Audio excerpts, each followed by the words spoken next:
Good morning, everyone. It's a chilly Sunday morning down here on the Las Vegas Strip. It is, but you know what? We got work to do. This lady over our shoulder is beckoning us to come in and see the granddaddy of them all, Caesar's Palace. So, we have not showed it to you. It's time. Let's go. We're going to show you as much as they'll let us show. Yeah, as much as our walking feet can do. Let's go to Caesar's Palace. Get ready, because this adventure starts right now. Caesar's Palace.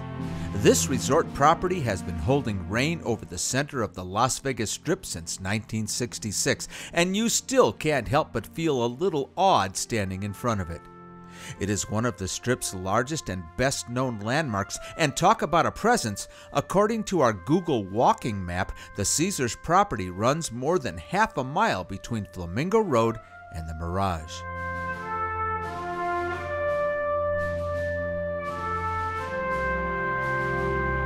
Caesars is the brainchild of motel owner Jay Sarno, who back in 1962, along with his partner Nate Jacobson, took out a $10 million loan from the Teamsters Pension Fund to build a resort. A resort themed around ancient Rome.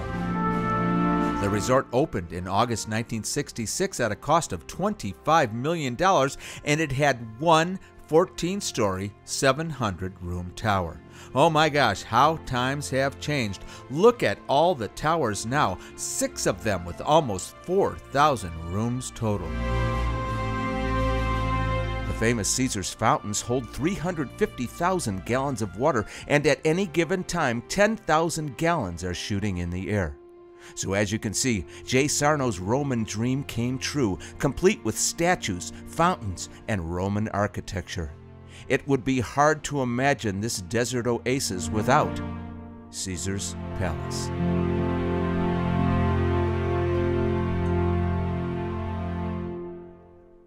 Okay, let's make our way inside, but before we do, on either side of the front doors are these marble statues of famous mythological figures imported from Italy. Right now they are dressed for Chinese New Year, and doesn't that red and gold just pop against this magnificent backdrop? And inside is the man himself, Augustus Caesar, welcoming visitors. It's said that rubbing Caesar's robe will bring you luck in the casino. We can't say it's worked for us, but we always rub it just in case. Just to the left of the main entrance is the lobby entrance with access direct from the Strip. This space really makes a statement, and even more so dressed with the decorations of Chinese New Year.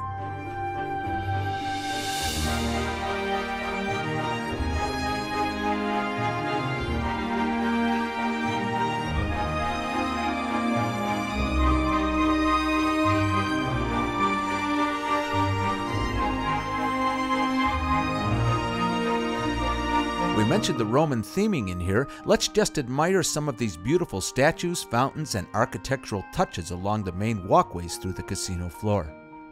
Heavyweight boxing champ Joe Louis has been memorialized with this bronze statue. Mr. Louis was the hotel's greeter and host for many years, and this statue is a loving tribute.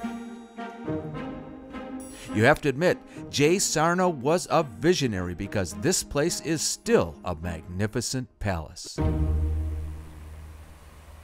This infamous gaming pit is an oval in the center of the original Caesars Palace Casino, another brainchild courtesy of Jay Sarno. Now, we don't film the casino itself, we're old school on that score, but I did buy this photo from iStock to give you a glimpse of what it looked like in 2014. Check out that chandelier, 99 by 66 feet, and contains more than 100,000 handmade crystals. While you're in town, do yourself a favor and check out the pit in Caesar's Palace, and just imagine all the famous people who played there.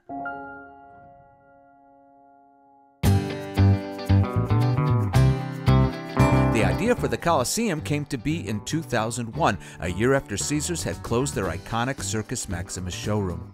This 4,000-plus seat facility opened in March of 2003 with Celine Dion's residency. But let's go back in time just a little bit and look at the history of the Circus Maximus showroom. Andy Williams was the first to perform at the resort's opening, but then there was Frank Sinatra, Judy Garland, Liberace, Sammy Davis Jr., Diana Ross, Flip Wilson, Milton Berle. The list goes on and on and on. Steve Lawrence and Edie Gourmet were the last celebrities to entertain there before it closed in the fall of 2000. But now, a new lineup of performers, many of whom have recurring residencies, have taken to the stage at the Colosseum to continue the tradition of great entertainers performing right here at Caesar's Palace. Cleopatra's Barge opened in 1970, and at the time it sat in its own miniature Mediterranean Sea. Just look at the base of the barge here and you can see where the water used to be. Frank Sinatra used to stop by here after his shows and would sometimes step up to the mic for a tune. Now 50 years on, it has been reimagined as a slice of old Vegas with the likes of Wayne Newton and Dionne Warwick performing here. It does our hearts good to see something like this so historic and still paying homage to the great lounge performers. Absinthe premiered in the forecourt of Caesars in spring of 2011. The show is hosted by former Cirque du Soleil clown Voki Kofeyan, I hope I pronounced that right, and is performed in a tent that holds 600 guests. The show is described as a contemporary circus, and it features exceptional variety acts with a little bit of vaudeville and a little bit of burlesque thrown in just for good measure. Omnia is Latin for the sum of all things.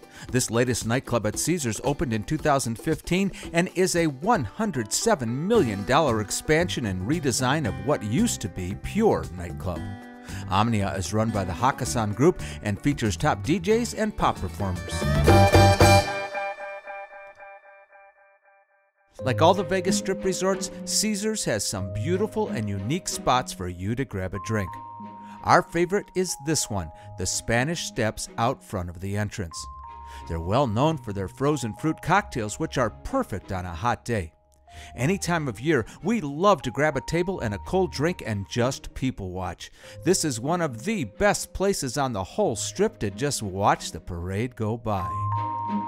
The Alto Bar in the main casino near Omnia is the largest bar in Caesars. It has private booths equipped with personal TVs and features live DJs on weekends as well. The Vista Cocktail Lounge is located in the center of the casino and has a classic, sophisticated feel with views of skylines from around the world displayed on high-tech LED screens. Okay, how cool is this place? It's called Numb, right on the casino floor. They specialize in slushy, blended drinks and fun flavors, which are sure to cool you down even on the hottest Las Vegas days. This is the Vanderpump Cocktail Garden, located on the casino floor just before you enter the Forum shops, and it is a jaw-dropper. The sexy garden oasis features incredible lighting and fixtures and a menu of light bites and cocktails. Now this place just fits in with Caesars, doesn't it? A classy cigar bar with its own retro ashtray and 4,000 square feet of elegance separated into 4 spaces where you can enjoy your cigar, a whiskey, and light bites. Okay, anybody hungry yet? We've been walking this huge place for quite a while now. Let's go see what's on the menu. Before you even walk into Caesars, there's a standout restaurant right out at curbside, the world's first Gordon Ramsay Hell's Kitchen. We have actually tried to get in here a few times, but the wait is long. This place is hopping. The restaurant seats 300 and has floor-to-ceiling windows overlooking the Strip. And opening to the outside of the lobby as well is the charming Cafe Americano.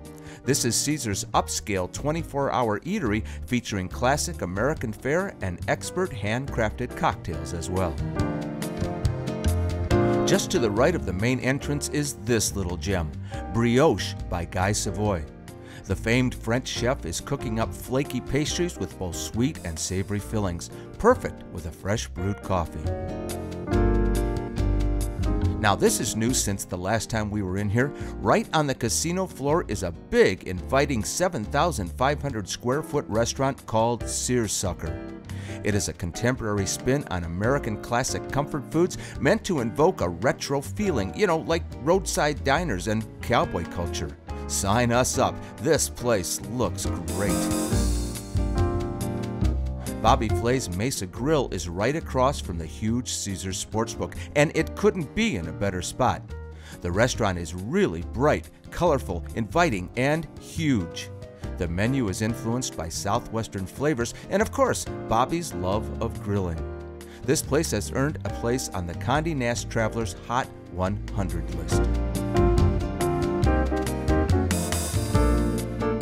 This is the Old Homestead Steakhouse, the Vegas version of a New York City landmark that's been family-owned and operated since 1868. The dark wood and the burgundy leather booths are so inviting and classic, and so is the menu. Famous cuts and award-winning burgers as well. This is the largest Nobu restaurant in the world, located right here at Caesars. It is a whopping 11,200 square feet just next to the entrance of the Nobu Hotel, and it features excellent award-winning Japanese fare. The vegan and vegetarian options are plentiful here as well. The Gordon Ramsay Pub and Grill on the main casino floor is the most authentic English pub experience in Las Vegas. The beer kegs and taps at the bar invite you in for a pint, and the patio area that spills into the casino keeps you part of the action as you enjoy top-notch British pub food. Pronto is chef and TV personality Giada De Laurentiis' second Las Vegas restaurant, and we give it a big thumbs up for visual appeal. It's fast, casual Italian with some California influence thrown in, and it's open for breakfast, lunch, and dinner. And adjacent to the food area is the wine tasting, which is really inviting and a terrific idea. Rao's Las Vegas, just next to the buffet, is an offshoot of the legendary Rao's in New York City. The original opened in 1896, has just 12 tables, and the Las Vegas version has 12 as well. Plus a patio, bar, and private dining. The menu is Southern Italian, and everything is fresh and cooked with a time-honored tradition. Mr. Chow is a bit of a hidden gem here at Caesars, accessed via this private elevator. The restaurant is located on the second floor, overlooking the gorgeous Garden of the Gods pool, and features Beijing cuisine. This beautiful Asian restaurant, Beijing Noodle No. 9, is tucked away in a corner of Caesars' main floor, but you don't want to miss it. The menu features 14 pages of authentic Asian favorites. You will never have to order the same thing twice. Okay, so let's take a quick walk through the Forum food court. I spy with my little eye. There's a Starbucks in here. Come on, let's look.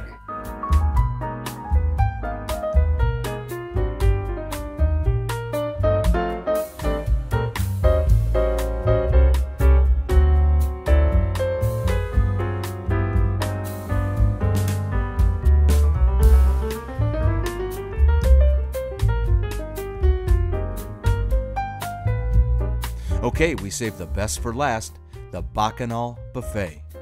Back in 2012, at a cost of $100 million, Caesars redefined and reinvented the Las Vegas buffet experience, and this is it. It's been voted Best Buffet in Las Vegas multiple times by USA Today, and obviously people know it. Just look at this line for lunch. The chefs prepare most of the food in front of the guests. There are 15 daily specials, and it features 9 distinct restaurants in the space.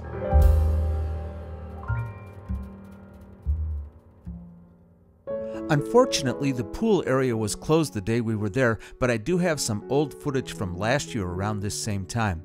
Of course, since the pool was open, we couldn't get in unless we had a room key, so this is going to be the next best thing.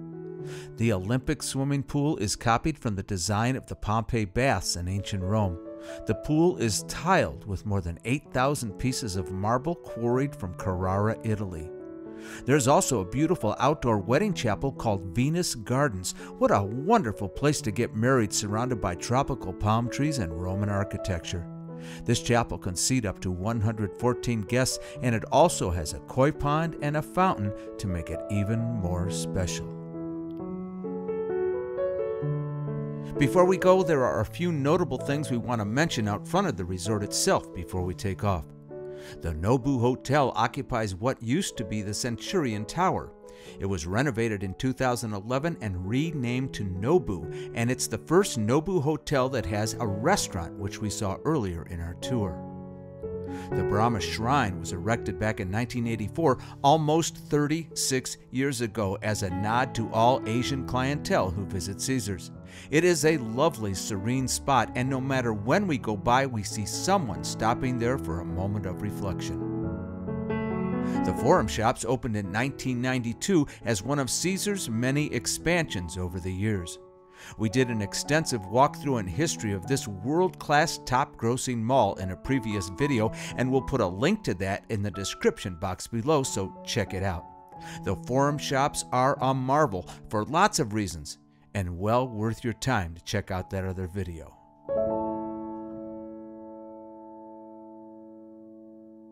Okay, that's going to do it from Caesar's Palace. Paula, what did you think about this one? Oh, we had a really great time. I love Caesars. It's very iconic, historic. Something about being in there, I don't know, you're walking in the footsteps of Frank Sinatra. You can almost feel the ghosts. Exactly. Yeah. I guess that's what I was trying to say. And it's every bit as beautiful, magnificent. The Roman, the statues, it's a beautiful spot. And you know what? If you haven't been to Vegas, you got to make sure that Caesars is on your list. Absolutely. Just check it out. Absolutely. Yeah. And if you're not subscribed, please subscribe. Don't forget to hit that notification button. And anything else? No. Thanks for being with us as always. And have a great week. We'll see you next week, guys. Hope you had a good time. We'll see you next time, everybody. Bye, everybody. Bye-bye.